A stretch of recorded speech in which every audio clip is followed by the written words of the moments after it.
Se denomina Guerra de los 7 Años a la serie de conflictos internacionales desarrollados entre 1756 y 1763, para establecer el control sobre Silesia y por la supremacía colonial en América del Norte e India. Tomaron parte, por un lado, el Reino de Prusia, el Reino de Hannover y el Reino de Gran Bretaña junto a sus colonias americanas y su aliado el Reino de Portugal tiempo más tarde. Y por la otra parte el Reino de Sajonia, el Imperio Austríaco, el Reino de Francia, el Imperio Ruso, Suecia, y el Reino de España, esta última a partir de 1761. Se produjo un cambio de coaliciones con respecto a la Guerra de Sucesión Austríaca, si bien el conflicto de Silesia y la pugna franco-británica siguen siendo las claves. Contexto. Después de anteriores contiendas, y con su poder militar reforzado, a mediados de la década de 1750 la dinastía reinante en Austria los Habsburgo decidió recuperar Silesia, territorio que estaba en poder de Prusia tras el Tratado de Aquisgrán 1748 que había puesto fin a la Guerra de Sucesión Austríaca. Esta acción por parte de Austria es considerada el detonante de la Guerra de los 7 Años. María Teresa I contó con el apoyo de Sajonia, Rusia, Suecia y Francia para declarar la guerra a Prusia y Gran Bretaña. Prusia estaba rodeada por enemigos, y ante la certeza de que sería atacado, el rey Federico II el Grande decidió adelantárseles. En el otoño de 1756, sin previa declaración de guerra, el ejército prusiano invadió Sajonia y ocupó aquel territorio. Luego penetró en Bohemia, pero fue vencido por los austríacos en la batalla de Kolín. Por esta causa, se vio obligado a abandonar ese país. Desarrollo de las operaciones. Frente europeo. Alentados por el éxito, los enemigos del Reino de Prusia lanzaron sus ejércitos para destruirla. Sin embargo, Federico demostró su genio militar y superó la crítica situación con 3 brillantes victorias. La primera en Rosbach 5 de noviembre de 1757 sobre un poderoso ejército francés que avanzaba por territorio sajón. La segunda frente a los austríacos en Leuthen Silesia, el 5 de diciembre de ese año, y la tercera al año siguiente 1758, en Zorndorf. A partir de ese año 1758 y hasta el fin de las hostilidades, Federico atacado desde varios frentes debió adoptar una táctica defensiva, que le resultó costosa y llena de peligros.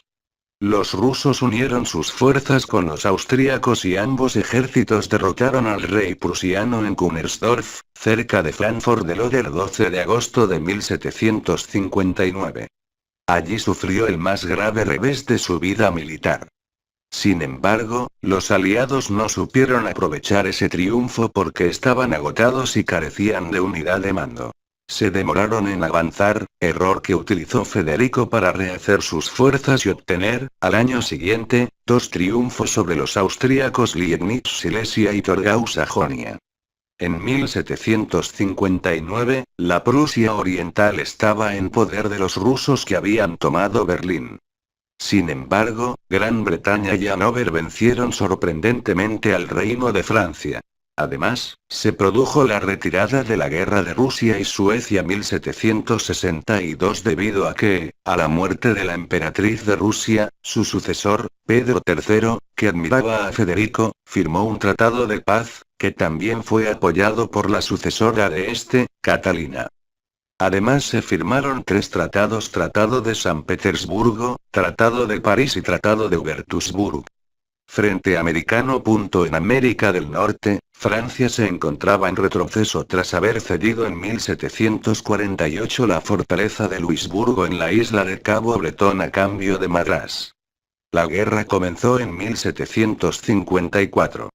La rivalidad colonial entre Francia y Gran Bretaña se debía al control de las zonas peleteras, la disputa por las tierras situadas al oeste de los montes Apalaches y los derechos de pesca en Terranova.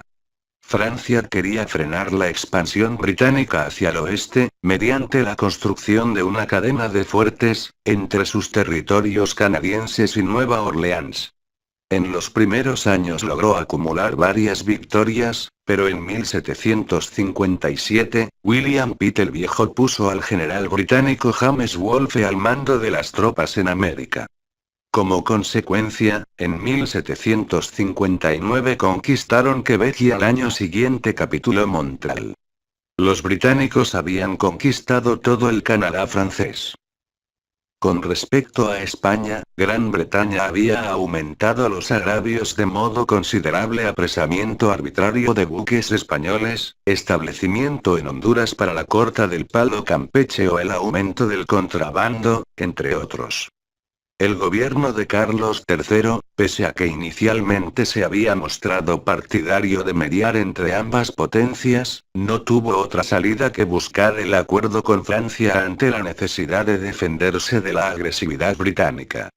Se iniciaron, pues, conversaciones entre las dos potencias en pro de una alianza permanente en busca de la seguridad en América. España pensaba posponerla hasta el momento de la paz. Sin embargo, el ministro francés Choiseul supo maniobrar con gran habilidad para conseguir también la intervención bélica. Tras los acontecimientos en Quebec y ante el hostigamiento de Gran Bretaña al comercio y la seguridad españolas en América, dos fueron, pues, los factores que acabaron por empujar a Madrid hacia la alianza con Versalles: la negativa británica a atender ninguna de las reclamaciones planteadas por España y la ruptura definitiva del equilibrio americano que parecía avecinarse si Francia salía completamente derrotada del conflicto.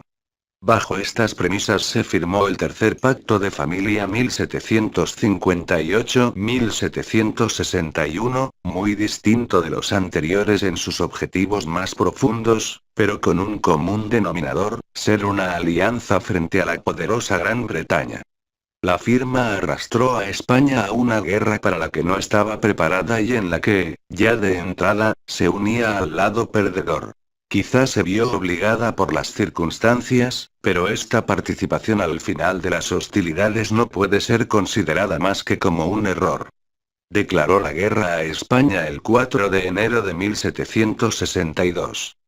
Francia y España acordaron realizar operaciones militares conjuntas, y fue así como en abril de ese año el Marqués de Soria invadió Portugal aliado de Gran Bretaña al frente de un ejército español de 45.000 hombres, reforzado por 12.000 soldados franceses. Por su parte, los británicos iniciaron operaciones contra las colonias españolas. El almirante George Pocock se dirigió a La Habana, venció la resistencia española en el Castillo del Morro y tomó la ciudad en junio de 1762. En octubre otra flota británica atacó las Filipinas y logró apoderarse de Manila, defendida por el arzobispo Manuel Antonio Rojo del Río. Sin embargo, los británicos encontraron una dura resistencia y no pudieron conquistar el resto del archipiélago. Invasión anglo-portuguesa al Río de la Plata. Cuando la noticia del estallido de las hostilidades entre Portugal y España llegó a Buenos Aires, el gobernador Pedro de Ceballos decidió iniciar el ataque contra los dominios portugueses en el estuario del Plata. Reunió un poderoso ejército, incluyendo nativos de las misiones jesuíticas, y atacó la colonia del Sacramento, tomándola al cabo de un mes de lucha, el 29 de octubre.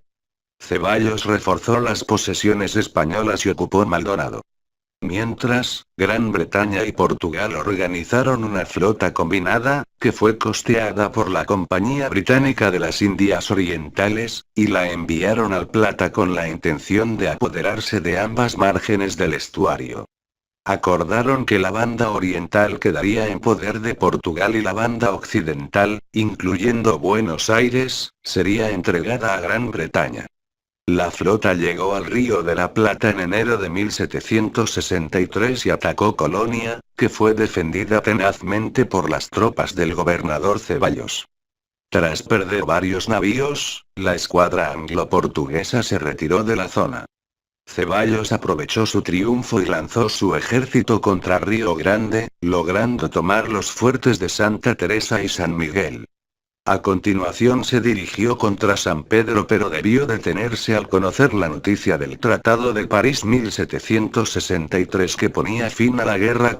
Frente indio. Merced a la importancia que Gran Bretaña concedía al comercio indio y en particular al bengalí, donde ya contaba con una importante presencia, la United Company quería frenar la expansión francesa en India. Por este motivo apoyaba a los príncipes indios que se rebelaban contra Francia. En el transcurso de la guerra los franceses tomaron Calcuta. Por su parte Luis XV deseaba una paz rápida con Gran Bretaña, por lo que prácticamente abandonó a Joseph Flanois Dupleix y a la obra desarrollada por este en la India. No solo no consiguió su objetivo, sino que Gran Bretaña se precipitó además sobre las posesiones americanas de Francia. El militar británico Robert Clive logró derrotar a Francia en numerosas batallas inscritas en el contexto de las denominadas guerras carnáticas. De esta manera Gran Bretaña se hacía con el imperio hindú iniciado por Francia.